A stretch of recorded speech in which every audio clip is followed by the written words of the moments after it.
just for some foundation and background of like, who were you then? Like, what were you struggling with?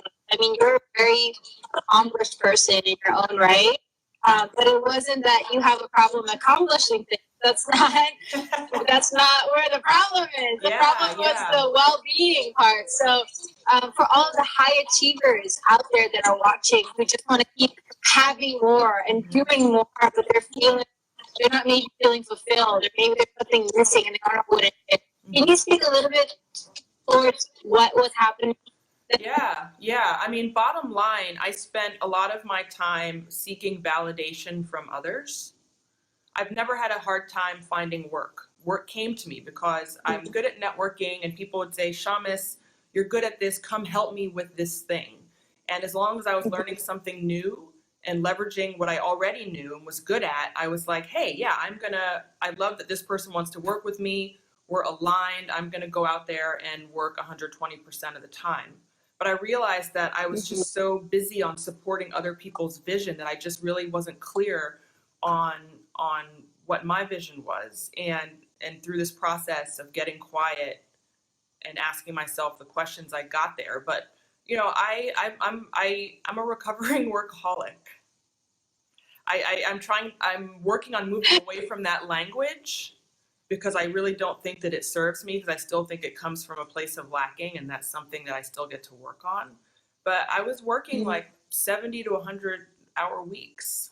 That was what I knew. And I told myself that, and I was doing it for a reason, right? I was so focused on supporting others and being in excellence that I didn't really, there was never a conversation of well-being like in my life. So I was just doing what I knew. You know, in my home, my dad came to the United States from Somalia in 1967. He met my mom. You know, she didn't have a lot growing up, and she worked her tail off. And the two of us gave me and my brothers and sisters every single possible thing that we could have asked for.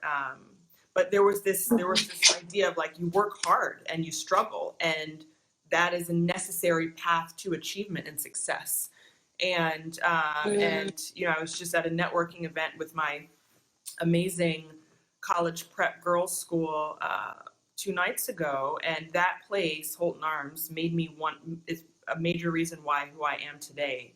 And I credit them with that foundation, that strong foundation, with so much of my success. However, there wasn't a lot of conversation between home and school around well-being. And it was great to hear how that conversation's changing at my alma mater, and how that's actively being integrated into how the girls are being taught.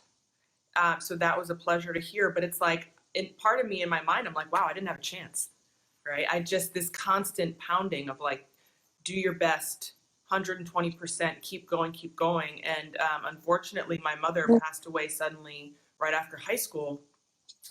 So I didn't even get to have a conversation as an adult with her, understanding like, well, when you were doing all those things, like, how did you feel?